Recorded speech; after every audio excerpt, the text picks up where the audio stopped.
La empresa Ledesma en Jujuy, que es una azucarera grande y papelera después, colaboró con sus camiones y dentro de sus instalaciones se dejaba alojados por un tiempo a los secuestrados para después llevarlos a su destino final o matarlos o dejarlos presos un tiempo. Y todo tiene el logo de la fundación y todo tiene un relato que hay que repetir y siempre es muy alegre y se pone así con los brazos abiertos. ¿Qué vas a hacer? ¿Me vas a matar? Si me vas a matar, matame, le grita Karina a los policías. Yo tengo un escudo más fuerte que vos, que son mis hijos.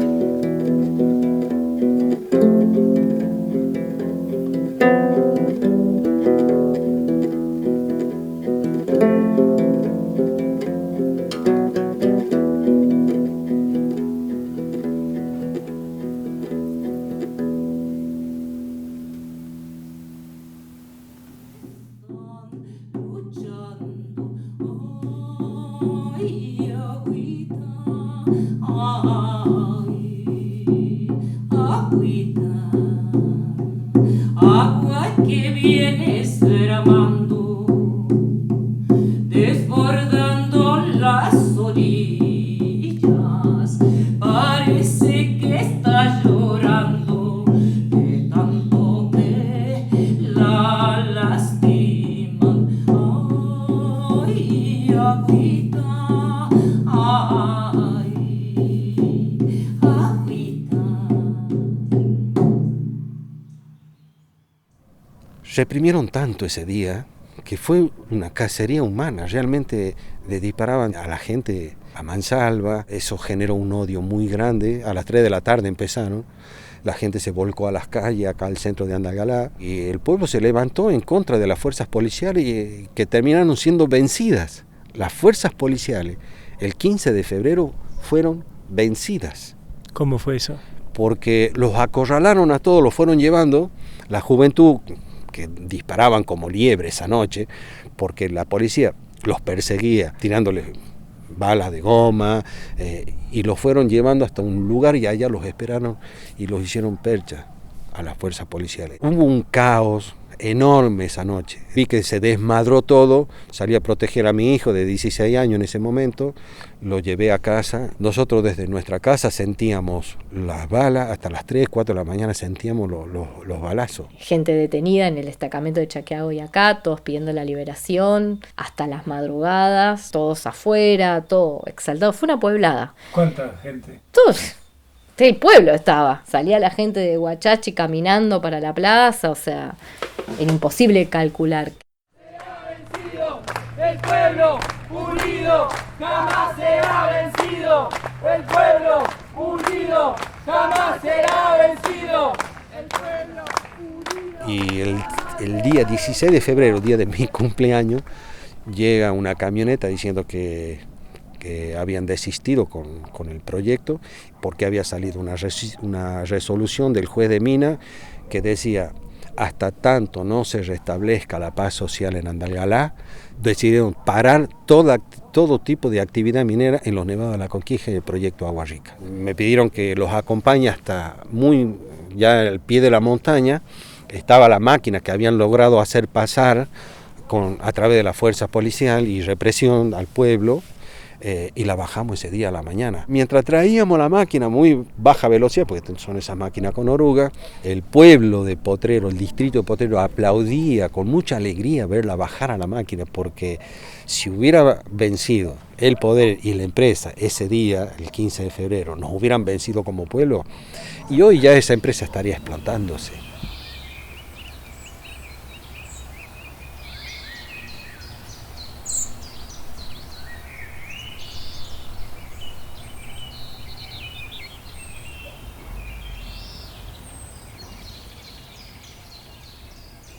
Bajan. El mismo pueblo ve bajar las máquinas y también se recuerda como un momento muy potente, muy de victoria de alguna forma, por llamarlo de alguna forma, porque acá no es que se pierda o se gane nada, ¿no? Ya se había perdido porque ya había sido traumático, muy traumático. Ese tipo de situaciones, de violencias, quedan para siempre marcadas en los cuerpos y en las memorias de los pueblos. Un niño que ve cómo le pegan a su mamá, a su papá, que lo arrastran, que ve sangre, que ve ese nivel de violencia, no tiene vuelta atrás fácilmente, ¿no? de esa marca. A la vez se empieza a levantar todo el camino, empieza a haber asambleas en distintos lugares de donde pasaba los insumos mineros, ¿sí? En los departamentos de vecinos, Belén, Santa María, por todo este trayecto que te menciono antes, que por donde va el mineraloducto, que por donde sacan las cosas, ya había pasado que se había roto en Concepción, que es ya Tucumán, el mineraloducto, contaminó, y una familia de ahí, de Concepción, terminó haciendo un juicio que lo ganó porque uno de los hermanos se enfermó y murió. Empezó a subir el índice de cáncer de toda la región, y eso se empezó a tapar mucho. Empezaron a hacer toda una estrategia de la obra social del gobierno y todo, de derivar a Córdoba, a otras provincias, cuando había... parece muy loco, pero... es que es el gobierno entero en función de un proyecto. Y empieza otro momento, que es el momento de hacer una acción. Después de eso se sigue cortando, ¿no? Porque siempre intentan instalar, pero empiezan las acciones legales. Una acción de amparo, un juicio, todo, que logra que se detenga el inicio de Agua Rica.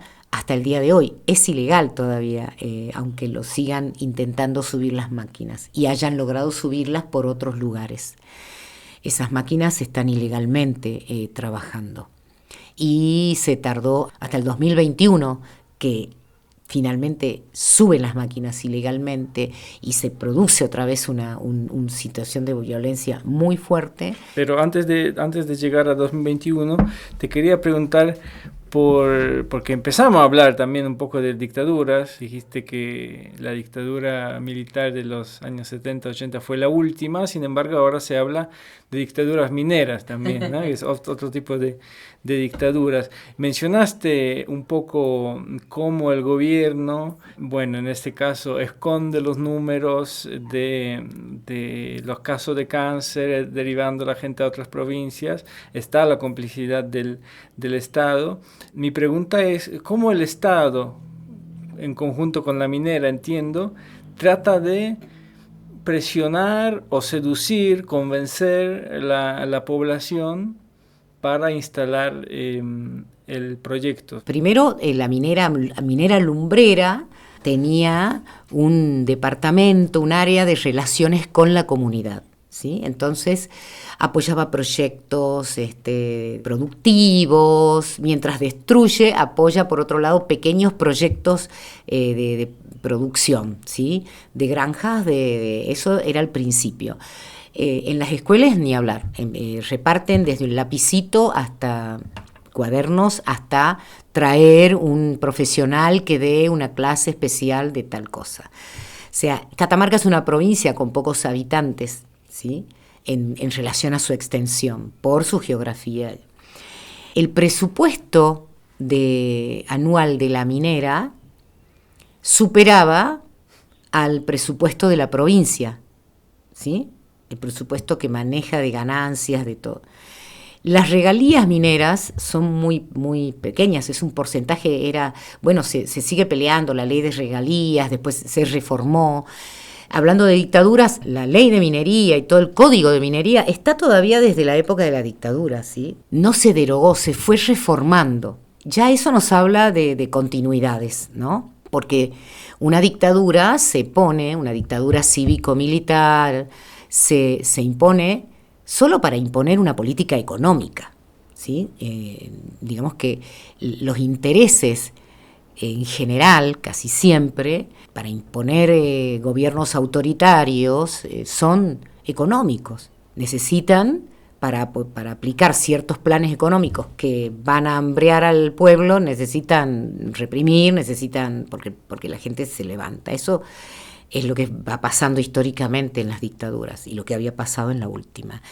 Y después hay sectores, los sectores financieros, los dueños de la tierra, algunas empresas nacionales o multinacionales que siguen siendo las que operan y definen la economía, ¿sí? Y que apoyaron la dictadura militar, cívico-militar. Por eso es cívico-militar. Acá en todo el sur tucumano, en los ingenios, todos los ingenios tuvieron un espacio de centro clandestino de detención. La empresa Ledesma en Jujuy, que es una azucarera grande y papelera después, colaboró con sus camiones y dentro de sus instalaciones se dejaba alojados por un tiempo a los secuestrados para después llevarlos a su destino final o matarlos o dejarlos presos un tiempo. O sea, colaboraron sosteniendo no solo económicamente, porque tenían ganancias económicas, sino con infraestructura. Y siguen estando esas empresas, siguen siendo a veces algunas con el mismo nombre. La empresa Techint, que es una empresa multinacional, fue la que acá armó después, que colaboró con la dictadura, es la que armaba la infraestructura de la mina, es la contratista. Encima, cada vez más, digamos, desde que empezó hasta hoy, en los distintos gobiernos que hubo, se fue creciendo la cantidad de subsidios y el plafón legal para atraer a estas grandes inversiones. Para todo esto se necesita mucha alta corrupción, o sea, para que vote un legislador, para que un intendente, para que un presidente, para todo ese sistema judicial, legal, legislativo, esté al servicio de un proyecto, un megaproyecto, se necesita mucha corrupción. Y por eso, finalmente, nos costó un montón, porque la palabra dictadura es una palabra muy fuerte y que en países como los latinoamericanos, donde han venido a 100 años de dictadura tras dictadura, con costos muy altos, digamos, dolorosos, tiene mucho peso la palabra. Pero finalmente, por lo menos en estos territorios tan cercanos a los proyectos, sí hablamos de dictadura minera hoy, porque realmente imponen tanto judicialmente que todo el sistema está adecuado casi. Pero uno se da vuelta y se encuentra con lo paradójico que resulta saber que en la escuela tal la Mara entró para arreglarles el baño, saber que en el club tal les arregló el baño, saber que hasta en la gruta de San Expedito la Mara les arregló el baño. O sea, es paradójico pretender en las instituciones educar, en las escuelas, en el aula, diciendo que no debemos arrodillarnos ante nadie, que tenemos que hacer uso de nuestra Obviamente, libertad. primero, ¿cómo seducen? Con trabajo. Con un trabajo que es remunerado mucho más alto y más rápidamente que la agricultura. O sea, ya sabemos lo que es la agricultura. Necesita mucho sacrificio si llueve tenés que tapar, si hay una helada tenés que... O sea, la tierra marca tiempos. Que no es que, hoy es domingo a la tarde, me veo una película, ¿no? Eso no.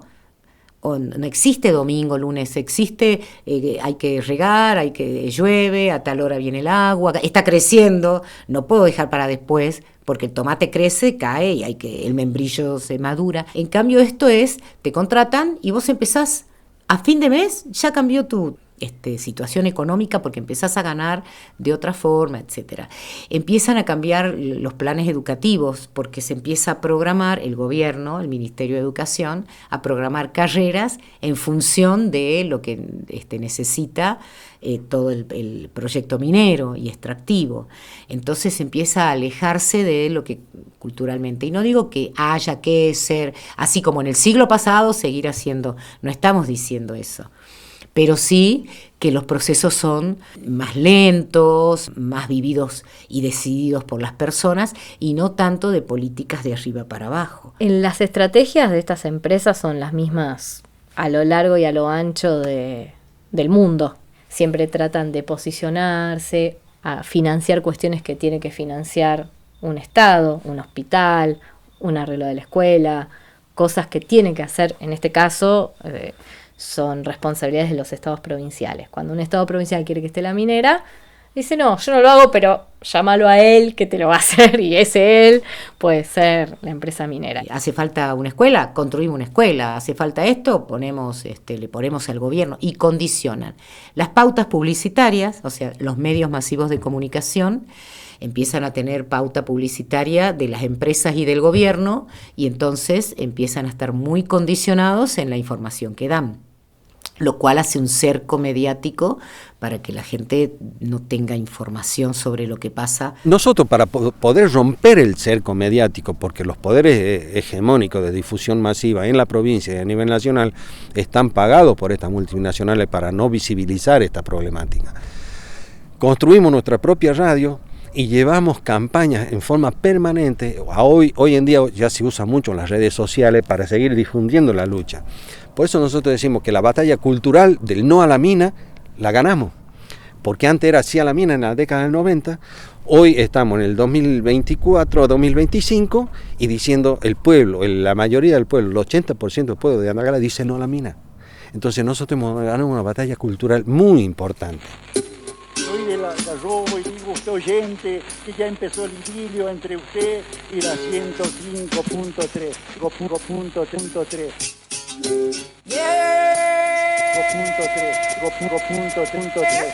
Decile sí a la vida, decile no a la mina, porque la mina, amigo, la mina contamina. Levántate y pelea, oh, yeah. Hola, soy Julieta Díaz. Andalgalá lo sabe y entiende que portando la valentía y osadía que Juan Chalí... Si agarra un diario de Andalgalá, encuentra la publicidad de la Guarrica. Sí. De Mara, en ese momento de Minera Lumbrera. Empezó todo, la feria de no sé qué de productores, tiki, logo, todo tenía logo, se hacía con logos de la minera, de la lumbrera. Si hoy vas al festival más importante, más grande que se hace acá, digamos, festival folclórico, pero no es solo folclórico, sino de producción, por la cantidad de artesanos, donde que se hace en invierno acá, que se llama la fiesta del poncho, porque el tejido es algo muy tradicional de Catamarca, la capital nacional del poncho, el tejido, etcétera, etcétera. Es un festival muy grande, un evento que dura 10 días, en donde se concentran cantidades de artesanos y productores de toda la provincia y de otras provincias que vienen. Viene mucha gente, te estoy hablando de 30.000 personas por día que pasa por ese predio, es en la ciudad capital de Catamarca, ¿no? Si vos entrás, a la entrada hay una máquina gigantesca de minera. Esa es la bienvenida del Festival del Poncho, la muestra de producción de lo que es Catamarca, de lo que vos querés ver qué es Catamarca, qué produce, qué hace. Vas a entrar al poncho y en la entrada está esa máquina desde hace varios años y dice Catamarca es minera. Acá hay agricultura, hay ganadería, hay industrias locales y todas esas cosas en Catamarca también son una alternativa. Es una decisión política no desarrollar otro tipo de cosas, no poner presupuesto en lo importante, en lo que es sostenible, en lo que son procesos a largo plazo. Lo que acá se discute es ¿qué es el desarrollo? ¿Es el desarrollo la destrucción? Si hay gente que tiene que perder su vida, y cuando hablamos de su vida no solo su vida, sino su casa, su territorio, su forma de producir, eso tampoco es desarrollo. Y puede ser absolutamente sustentable si se fortalecieran las cosas que ya existen en los lugares. No hay que inventar nada nuevo. Y por ejemplo acá no estoy hablando de historia. Por ejemplo el membrillo, que es un cultivo tradicional, típico, muy adaptado acá. El primer lugar primicia del país, el primer lugar donde se cosecha el membrillo en el país es Andalgalá. De acá hace unos años llegaron a salir 4 millones de kilos. Todas producciones de pequeños productores. Esto siempre fue así, no. Fueron apostando, fueron creciendo las plantaciones de membrillo a lo largo de estos años. Eso también es resistencia a la megaminería. En un momento hablaste de tus viajes a Buenos Aires, a Catamarca, que cuando uno se aleja ve qué tan justamente lejos queda la sensibilidad de la gente que vive lejos, que no dimensiona, digamos, los problemas que puede causar una explotación como esta. Y también mucha gente de esa que vive lejos, sea en Buenos Aires, o sea fuera del país, por ejemplo en Polonia me viene a la mente, cree, mirando de lejos, que, bueno, por suerte están las fundaciones, las ONG, que en situaciones complicadas pueden ayudar un poco a esa población, que también es muy notorio que se ve población local como pasiva. La población está ahí, vulnerada, tiene que venir una ONG que la ayude.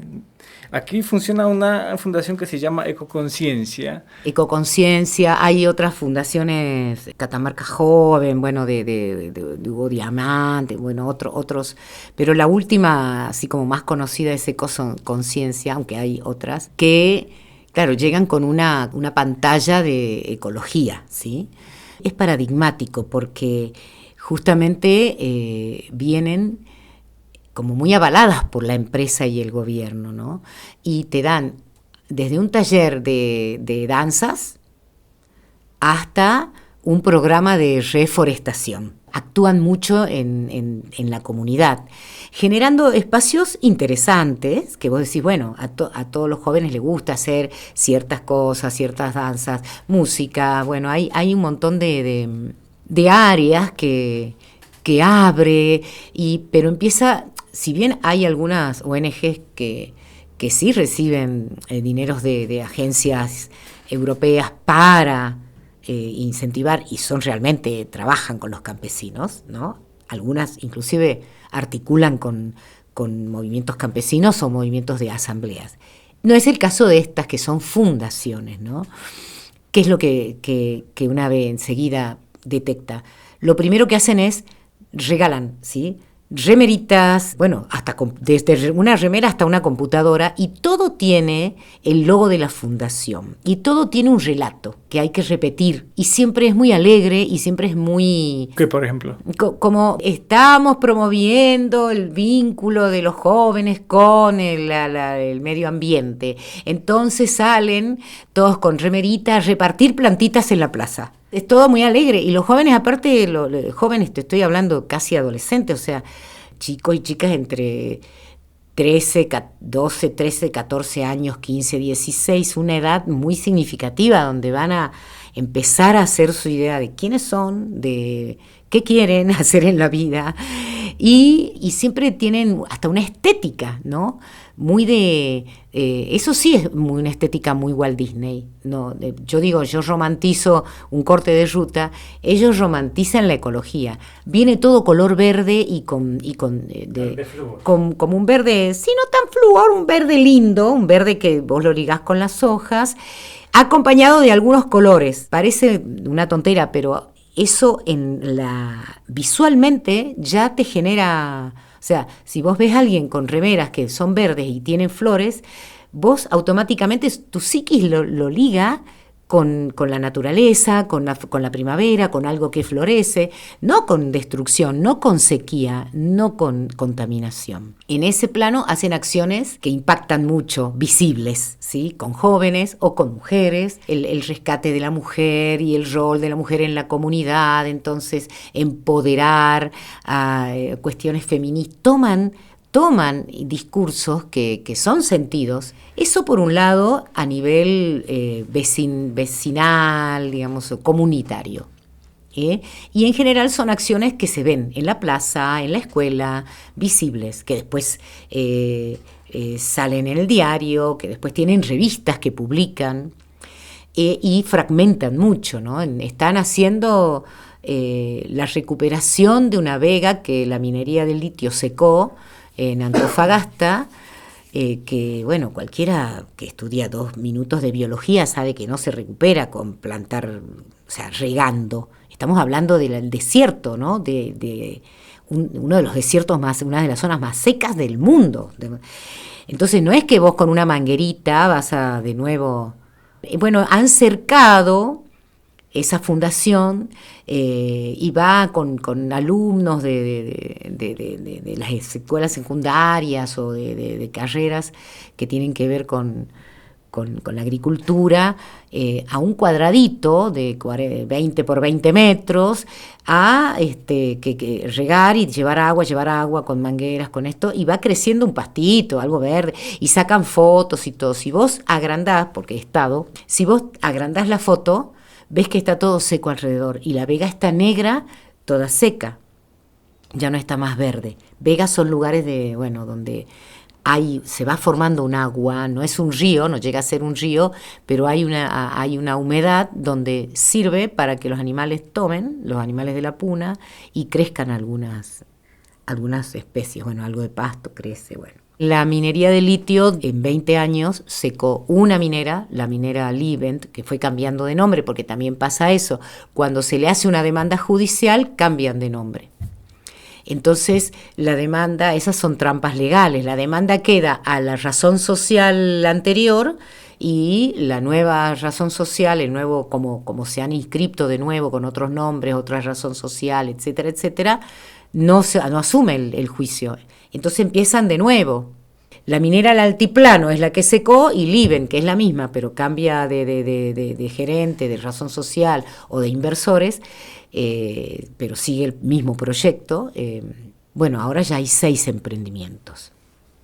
Si un emprendimiento, una minera, secó en 20 años, solamente una regla de 3 simple hace falta para más o menos calcular años que va a llevar terminar de secar el otro río entre 6. Para hacerle la idea con la ecoconciencia, ¿quién la financia? O sea, ¿tiene un vínculo directo con Glencore? Ahora está Glencore, pero ecoconciencia viene de antes, ¿sí? Con las empresas multinacionales que toman, digamos, la inversión y el proyecto, el llevar adelante el proyecto. Y esto, te digo, lo hacen como alegremente a nivel comunitario, pero dan también cursos, talleres de especialidad y de minería y de recomposición ambiental y de ecología en las universidades. Y un día en la Universidad de Tucumán había una persona que pertenece a una agrupación ecologista que articula mucho con las asambleas y trabaja mucho en defensa de la ecología. Estaba estaba en esa charla. Y ellos en algún momento de sus talleres empiezan a hablar de cómo trabajar y cómo identificar a la gente que defiende los territorios y cómo operar con ellos. Y ponía fotos de gente de Andalgalá. Esto es un antiminero, esto es una asamblea, opera de tal forma. Estaba ahí y empezó a filmarlo y nos empezó a mandar, miren lo que estoy viendo. Estaban proyectando fotos de nosotros, de algunos asambleístas muy reconocidos, digamos, muy visibles de acá de Andalgalá. Y cómo tratar para ir negociando con las asambleas, cómo operan las asambleas, que era un corte de ruta. No, era tremendo. Y por lo menos algunos mecanismos para desarticularnos. Mecanismos que ellos creen que nos desarticulan, por supuesto. Tienen una mirada simplista de que siempre vamos a poder ser cooptados, de que siempre van a lograr sus cometidos, de que todo el mundo es comprable con dinero o con algún proyecto que le interese. Tienen realmente esa idea, entonces les cuesta mucho entender cómo muchos territorios, muchos vecinos, vecinas, comunidades se oponen.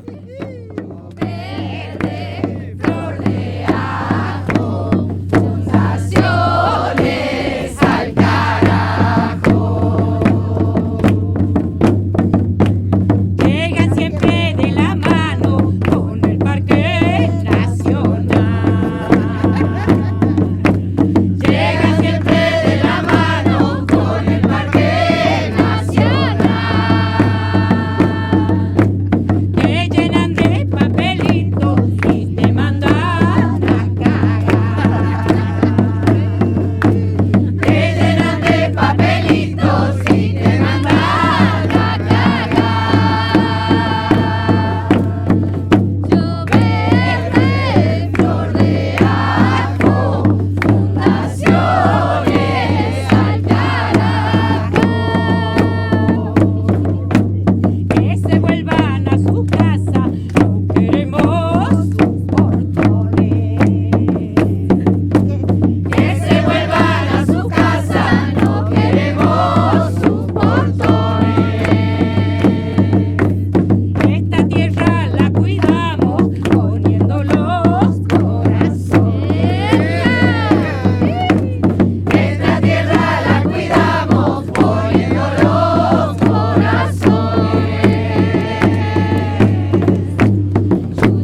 Lo que pasó es que hay una gran cantidad de vecinos en las comunidades que venimos haciendo esta resistencia, por llamarla de alguna forma, o esta defensa del territorio, y que nos vamos articulando cada vez más, y ya cuando pasa algo en un territorio, o sea, por lo menos toda la zona de cordillera ya sabemos cómo opera y todo, vamos estando muy comunicados. Ya ahora ya armamos grupos afectados por una empresa, ¿no? Grupos de territorios afectados por Glencore. En este momento acá en Andalgalá es la empresa Glencore, que está denunciada y judicializada en Estados Unidos. Le acaban de cobrar una multa millonaria. Bueno, en los países en donde está penalizado y no se vive este avasallamiento, esta contaminación y esta destrucción feroz, no hay conciencia, no conciben de que pueda suceder.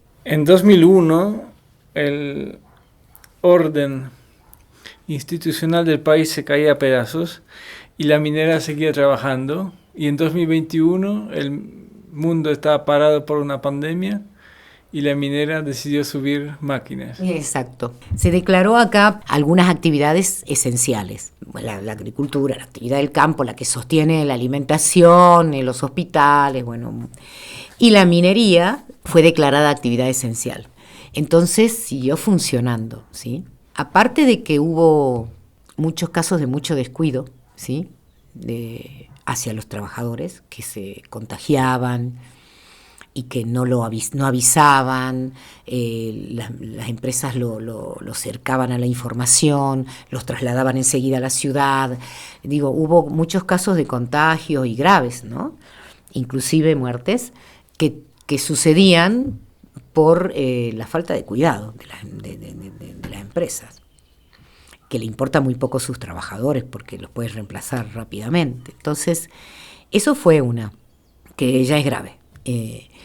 Pero planificaron también la subida de las máquinas que no habían podido subir hasta entonces para esta etapa exploratoria que dice que tiene que terminar el proyecto Agua Rica, que ya a esta altura estaba fusionado con Minera Lumbrera, que fue una de las formas que encontraron para empezar a subir. O sea, subían insumos y subían máquinas como si fueran para la lumbrera, para que siga trabajando, para hacer el cierre de mina. Claro, porque la lumbrera cierra en 2018. Nunca presenta el cierre total de minas todavía, ¿no? No termina nunca de hacer el cierre de minas legalmente y se fusionan para decir, bueno, para que las instalaciones no se rompan nuevas y no se armen nuevas instalaciones, se aprovecha todo lo de las instalaciones y la infraestructura de Minera Lumbrera, aunque Agua Rica va a ser en otra parte, pero en la puerta de entrada es Minera Lumbrera. Entonces se fusionan y queda el proyecto Minera Alumbrera Agua Rica, MARA. Entonces empiezan a proyectar otra vez la subida de las máquinas. Aquí en Andalgalá nosotros declaramos actividad esencial la defensa del territorio.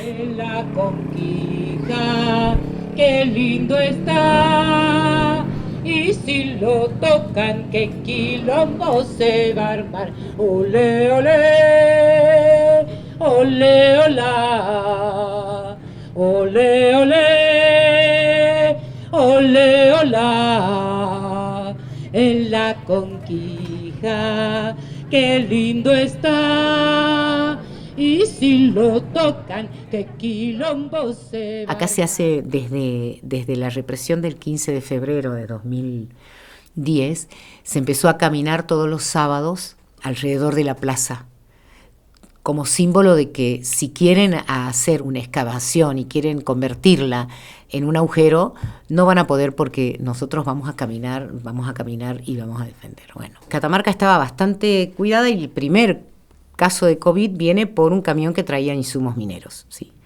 Por lo menos el primer caso oficial, porque no sabíamos si arriba en las minas había casos y los cercaban de alguna forma y los aislaban. Ellos tienen sus aeropuertos, ellos tienen formas de llegar, ¿sí? Sin informar. De hecho, el mineral sale por el mineraloducto, va a Tucumán, en Tucumán sube a un tren que es un tren, el tren azul, que es el tren que la minera lumbrera tenía para llevar el mineral directamente a Rosario, y desde el puerto de Rosario sale por un puerto privado, por una parte privada del puerto, que tienen sin control, y el control se hace en puerto de llegada, las toneladas, todo esto, para que te des una idea de cómo está cercado y cuidado todo la extracción del mineral, el traslado y todo. Y la cantidad de territorio que toca. Tucumán le hizo, hace poco salió una sentencia de un juicio que está hace varios años ya, de un ex rector de la Universidad de Tucumán por corrupción, por haber aceptado, y haber habilitado cosas de la minera para que hagan en la universidad sin que pase por todo el camino legal.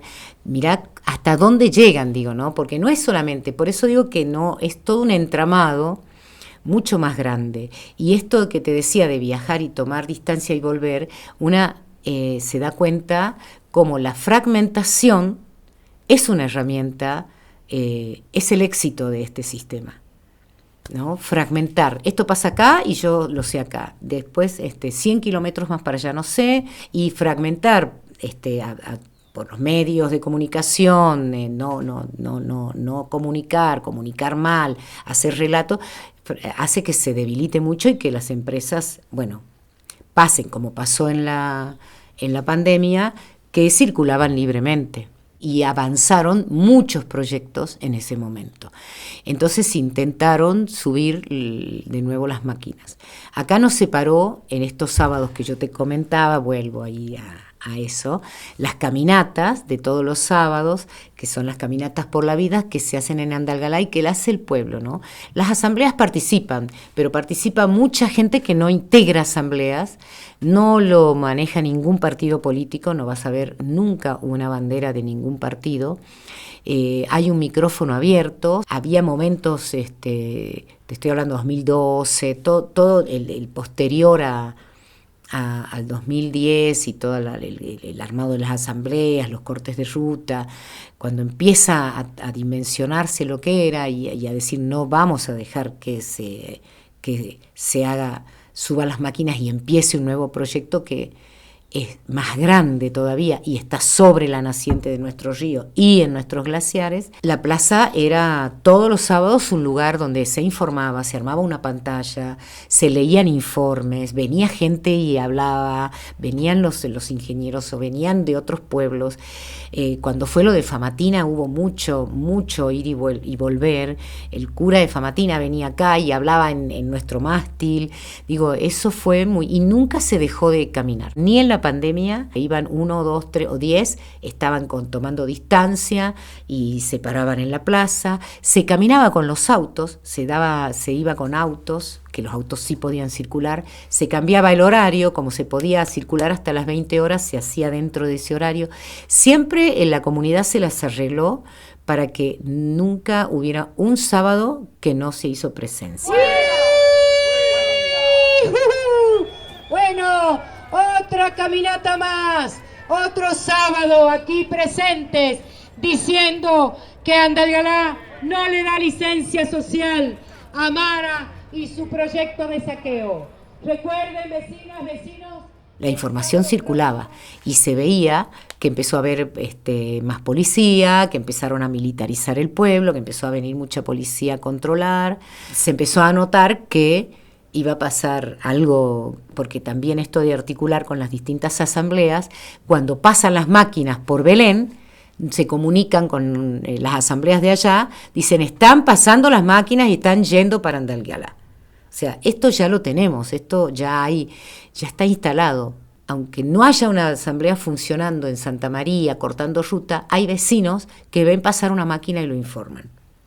Y esto es algo que quedó como atesorado, me parece, ¿no? Como práctica. Y eso nos da poder. O sea, es nuestro poder informarnos más allá del cerco que generen mediático y todo. Entonces estábamos informados de que las máquinas venían. Entonces se cortó. Nosotros estábamos en el 2021 haciendo cortes. Los cortes se continuaban, se iban por distintos lugares, se hacían los cambios a la hora que te permitían circular, entonces vos podías circular, cambiaban y ya después, cuando ya no se podía mover, ya estaba cambiada la guardia en un corte y empezaron a venir las máquinas, como acá se estaba cortando, empezaron a dar toda una vuelta y lograron subir al lugar donde les impedíamos nosotros, al lugar ya para empezar la etapa de exploración, cerca de los glaciares, los periglaciares, que ya habían, o sea, las máquinas que supuestamente eran de minera lumbrera ya habían surcado los cuando se hizo una vez, subió el instituto de IANIGLIA, que es el instituto que controla y que investiga sobre los glaciares, y que la ley de glaciares, que fue todo un trabajo también, porque bueno, no solamente es estar en el territorio, también intentamos que haya leyes, no es que solo nos paramos en la ruta, rompemos todo. Intentamos que haya un plafón legal mejor, y eso es todo un trabajo. El Tratado Internacional de Derechos Económicos, Sociales y Culturales y el Tratado Internacional de Derechos Civiles y Políticos, los dos tratados, en el artículo primero dicen los pueblos tienen derecho a autodeterminarse. Y nosotros nos aferramos a cosas que dice la ley, la Constitución Nacional, el artículo 41, el artículo 252 de la inciso 9 y 10 de la Constitución de la provincia, la Carta Orgánica Municipal, la ley de los glaciares. Ahora tenemos una ordenanza que prohíbe la explotación minera en el río de Andalgalá. Nos fuimos apropiando del derecho y poniéndolo en práctica y exigiéndole a los gobiernos y a las autoridades locales que no puede autorizar un proyecto que es ilegal. Si la ley dice hay glaciares, no puede haber minería, porque lo dice expresamente la ley. Quedan prohibidas las actividades de exploración y explotación minera donde hay glaciares y ambientes periglaciares. Entonces por eso decimos que son ilegales. Con un trabajo de 2 años de charlas y de negociaciones y consensos y todo, que el Congreso de la Nación, por consenso, apruebe una ley de glaciares y la presidenta la vetó, ¿no? Entonces ya venía eso. Mientras tanto, mientras se aprueba quién va a controlar y todo, están rompiendo los glaciares, porque hasta que se dice, bueno, se va a controlar hasta aquí, van y le dicen, no, hasta aquí no pueden subir, pero ya está todo surcado, digo. Siempre se va detrás de la contaminación, detrás del saqueo. Es muy difícil impedir, ¿no? Como en Famatina, por ejemplo, uno de los casos íconos donde no lograron todavía varias empresas subir y saquear arriba. En Andalgalá, al saber que las máquinas estaban pasando custodiadas rondando por Santa María y entrando por el lado de Salta, a la Conquija, al cerro, el pueblo estaba dolido primero y enojado también. O sea, ya venía toda la semana la gente diciendo están subiendo, ya había policía acá, parados todas las noches frente a las casas y frente a los cortes, frente a las casas de los asambleístas, amedrentando, dando miedo, bueno. Y cuando logran subir, la gente ese sábado salió masivamente a caminar. Y hubo todo un operativo de infiltración, digamos que ya lo tenían evidentemente preparado, porque había muchísima policía acá y no había un solo policía, ni en la plaza, ni cuidando las puertas de la empresa, ni cuidando la fiscalía, cuando siempre ponían 1 o 2 policías formalmente. Y cuando se empezó a caminar y había mucha gente, más de 1000 personas caminando, y no se vio policías, dijimos, acá, ¿qué va a pasar? Y se abrieron las puertas del galpón de la minera y empezaron a explotar las camionetas que estaban adentro, como nunca, pocas veces quedaban camionetas los fines de semana, y el galpón tenía 4 camionetas, creo, 3, con los tanques llenos. Bueno, se incendió la minera, los bomberos no vinieron, los bomberos que están a una cuadra, la estación de bomberos no salió porque les dieron orden de no. Entonces llegaron los bomberos, eso ardía muy rápidamente, y llegaron bomberos de del pueblo vecino, que es Belén, 80 kilómetros, imagínate, hasta que llegan los bomberos, 80 kilómetros, con una cuesta en el medio, o sea, por la montaña, y bueno, ardió todo. Y el lunes, o sea, había mucha cantidad, te estoy hablando, 300 policías mandados por la provincia de brigadas especiales, ¿no? Con armas largas y cara tapada, cascos, escudos, gases, bueno, temerarios. Y se hicieron allanamientos muy violentos, rompiendo las casas, entrando sin mostrar las órdenes de allanamiento, incumpliendo todo lo que se puede incumplir de un allanamiento y de una acción judicial. Y ese lunes y llevaron varios compañeros, varios integrantes de las asambleas presos, los detuvieron golpeándolos, rompiendo sus casas. Una de las casas fue la casa mía, y porque se llevaron preso a mi ex marido y a varias personas más, ¿no? En otra casa rompieron todos los marcos de las puertas. Acá hay algunas casas que son de adobe, ¿sí? Fuertes para la vida, pero no para un balazo, ¿sí? O sea, pegándole balazos al picaporte para abrir, así entraron. 40 o 30 policías para detener una persona, ¿sí? A las patadas, con esposaron a una niña de 15 años para llevarse preso al padre. Cuando la niña gritaba, le ajustaban las esposas para que no grite, le quedaron marcadas todas lastimadas las manos, aparte de marcada el alma, para buscar a uno de los integrantes que tenían un hijito que en ese momento tenía 8 años, ahora ya tiene más, obviamente. Entraron a su casa y lo hicieron arrodillar con las manos en la cabeza al niño. Yo lo veía desde afuera. Bueno, se trataba de impedir y yo estaba en este momento cumpliendo funciones. Avisé en la secretaría, dije que estaba acá, que iba a pasar algo, que evidentemente iba a pasar algo muy, muy violento, pero bueno, era muy poco porque el Poder Judicial estaba actuando como si estuviera actuando bien, la policía cumple órdenes de la fiscal que mira para otro lado, no mira para otro lado, dice que así tiene que ser, que está bien, así se entra en una casa, un allanamiento, y bueno, el lunes se hicieron una serie de allanamientos, hablamos con el juez, bueno, empezamos a hacer acciones, y el miércoles se hicieron otra cantidad de allanamientos, pero ya como habíamos accionado, presentado demanda y todo, no fueron tan violentos, fueron cuidando un poco más las formas, y quedaron 12 personas detenidas durante 15 días. Y se les armaron causas judiciales. Entre el lunes y el miércoles no quedaron incomunicados ilegalmente porque no tenían causa para estar incomunicados. Y yo, como estaba cumpliendo funciones por la Secretaría, hablé con el ministro y el ministro habilitó, el ministro de Seguridad de la provincia, que yo entrara. Y entré durante esos días cada 2 horas para tratar de evitar que les peguen adentro, ¿no? Así todos los amedrentaron, los llevaban y les hacían... O sea, un policía no puede tomar testimonio, ¿sí? La ley acá no puede un policía a las 2 de la mañana sacarte de la celda y tomarte testimonio. Tiene que estar el fiscal, el juez, tiene que estar el Poder Judicial haciendo eso.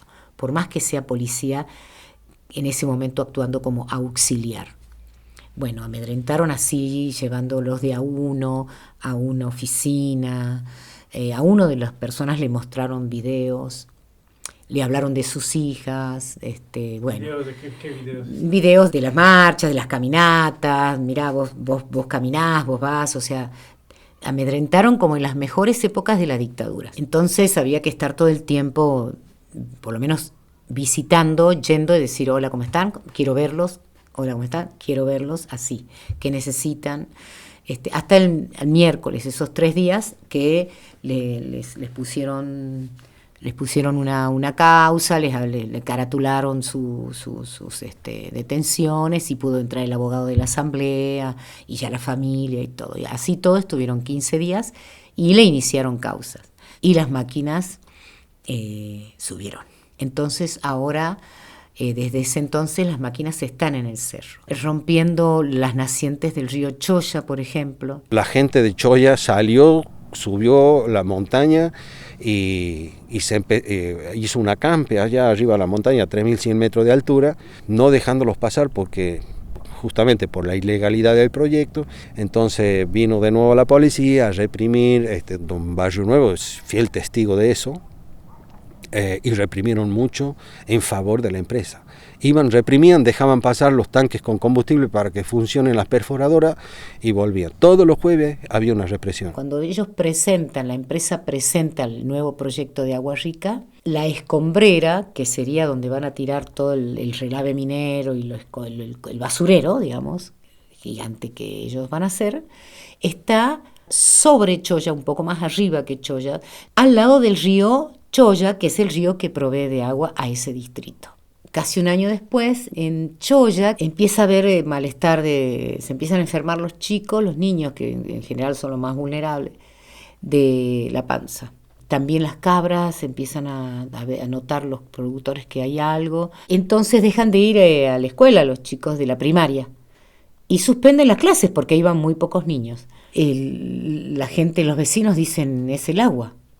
Porque si las cabras y los chicos se enferman y todos estamos mal de la panza, o sea, el 80% del pueblo nos duele la panza, se organizan, remontan, se suben caminando al cerro y se van más o menos a 2.500 metros de altura, que está la naciente de ese río, donde recibe los afluentes, y ven que las máquinas están trabajando, rompiendo todo el terreno y rompiendo las orillas del río, todos los bordes, los márgenes. Entonces cae todo eso al río. Cuando vos cambiás el curso de un río, el río empieza a arrastrar un montón de minerales nuevos, que el otro cauce, que ya lleva 1.000 años o 200 años, ya no lo arrastra, ya hubo un lavado. Entonces, toda esta zona es zona de alto contenido de arsénico.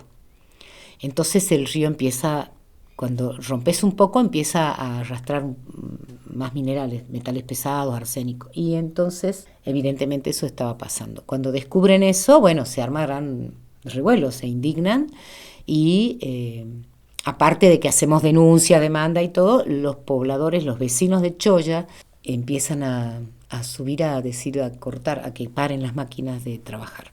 Empezó a ir la policía, armaron un destacamento, llevaron un container, que fue destacamento número no sé cuánto, un destacamento de policía enfrente del acampe que estaban haciendo los vecinos de Choya, y para que pasen los colectivos con los trabajadores y pasen máquinas, que cada 15 días cambiaban, iban cada 15 días que hacían el cambio de guardia y reprimían a los vecinos que estaban ahí cortando. Les rompían el acampe, los arrastraban, iba una máquina con 40 policías alrededor y pasaba así, y los policías empujando para que nadie se le acerque. Pasaba una máquina toda rodeada de policías, a paso de hombre, y los policías así con escudos, pum, pum, pegando. El pueblo abajo empieza a saber que se había reprimido arriba, entonces dice, no vamos a permitir más esto. Las vecinos de Choya, cuando baja la policía, cuando baja la guardia de allá arriba, cortan, y era de noche ya, cortan el paso y le dicen, ustedes están pegando, ustedes no van a pasar. Entonces se hacen en el pueblo abajo una represión muy fuerte. Le pegan a las mujeres, chicos, aparte era de noche, siempre de noche todo se pone mucho peor, más denso, más expuesto, más peligroso. Se empieza a llevar preso y empiezan a tirar balas de goma, ¿sí? Tiraron muchas balas de goma. Entonces hay una vecina que se para y se pone así con los brazos abiertos, ¿qué vas a hacer? ¿Me vas a matar? Si me vas a matar, matame, le grita Karina a los policías. Yo tengo un escudo más fuerte que vos, que son mis hijos. Y los policías la agarran y la meten en el patrullero, en los camioncitos que ellos habían llevado. La meten presa. La tienen 4 días a Karina detenida, o 3, y la largan con una causa judicial por violencia contra la autoridad. Karina, ¿no? Una mujer que se para, abre sus brazos y dice, ¿qué me querés matar? Mátame, yo tengo un escudo más fuerte que el tuyo. Desde el 2021 hasta ahora hubo varios episodios, ¿sí? Nosotros seguimos haciendo demandas porque decimos que es ilegal, porque el amparo nunca se terminó, porque obviamente que la provincia, o sea, cuando hacen apelaciones, siempre hacen apelaciones la provincia, o sea, la gobernación con la empresa, hacen las mismas apelaciones, van juntos los abogados, entonces vos decís, bueno, ¿quién gobierna? ¿No?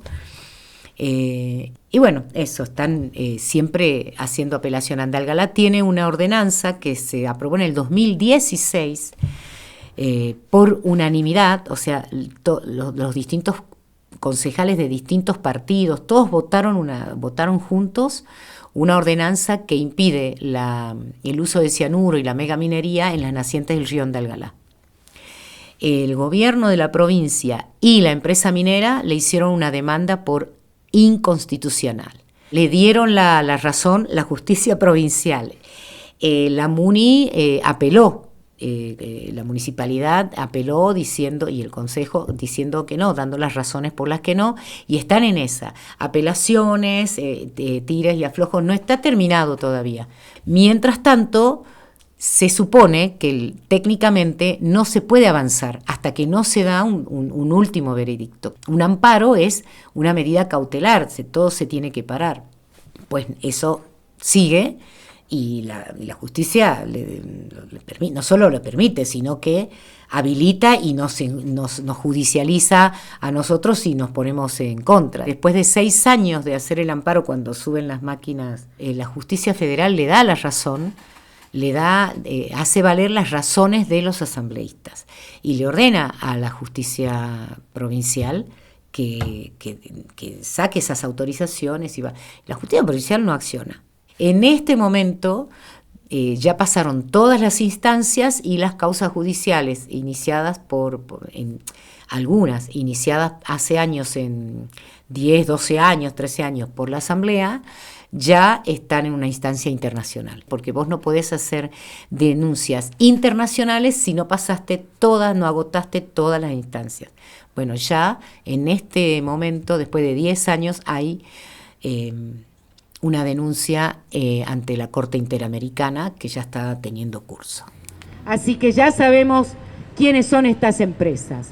Las de Israel, que son sionistas y son del Estado de Israel, y yo como judía digo, no es una empresa judía, es una empresa sionista. Todos saben aquí, todas, que yo soy judía. Y digo, en mi nombre no hacen eso. No avalo y muchas personas no avalamos ni la guerra, ni el genocidio, ni el robo del agua que está haciendo esta empresa y todo el Estado de Israel. El Estado, mi Estado, es donde estoy pisando. Esta es mi tierra y esta es la tierra que defiendo. Yo me siento siempre, más allá de los momentos de dolor y de la conciencia de que hay dueños del mundo, ¿no? Dueños de la economía, que los gobiernos están en la mayoría, por lo menos acá en Latinoamérica, muy asociados a las empresas multinacionales. O sea, que las economías cada vez se globalizaron y son una economía multinacional, y que se definen, las cosas de estos países se definen en otros lados que no son estos países. Digo, yo así todo, y no solamente yo, sino muchos y muchas, sentimos que nos duele un montón y que inclusive hemos perdido amigas, familiares de cáncer, muertos de cáncer, no solo por la contaminación, sino por la angustia, y que familias se han separado, etcétera, etcétera. Por otro lado, esto nos dio un sentido de dónde estamos parados. Y a mí en particular, cuando empezamos a articular y a trabajar y a entender otra cosmovisión con las comunidades indígenas y todo, a entender que esto nosotros venimos haciéndolo hace 20 años. Los pueblos originarios llevan 500 años de empezar una resistencia a un colonialismo. Y en todos estos años hemos ido construyendo formas de comunidad que son las que para mí me sostienen la vida. ¿Te arraigó la lucha? Sí. Me arraigó acá, a Andalgalá, y me arraigó a una idea de territorio que trasciende la frontera y que me puede hacer sentir una par, una contemporánea y una coterránea tuya. Porque la idea que a mí me dio de territorio, de nacionalidad, de ancestralidad, tiene que ver con el vínculo que tenemos con nuestra tierra, con nuestra forma de vida, la forma de vida que elegimos, y la empatía que tenemos como humanos y no humanos, ¿no? Digamos, los árboles, los animales, las formas de vida, la comunalidad que logramos. Entonces, una persona como vos que viene de Polonia, para mí es más común a mí que alguien que está que siendo de Andalgalá, pero proveedor de la minera y que manejó la máquina que pasó por encima de la gente y que se enriqueció con eso.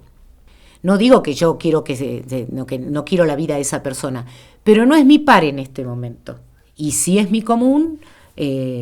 Todos los compas de Famatina, de Catamarca, de Perú, digamos, nosotros estamos haciendo acciones en conjunto ya con grupos de Europa que están diciendo que la Glencore destruye, que Mekorot, digo, hoy por hoy sí también se logró globalizar, aunque haya cerco mediático y todo, es el conflicto y la idea de justicia, la idea de vida, ¿sí? Entonces, como ellos sí globalizan y una empresa del Estado de Israel viene acá y claramente dice, venimos a decir cómo se va a manejar el agua, entonces nosotros miramos que allá en Israel esa empresa se encargó de cortarle el agua a Palestina en las fronteras y está avalando la guerra y tiene denuncias internacionales.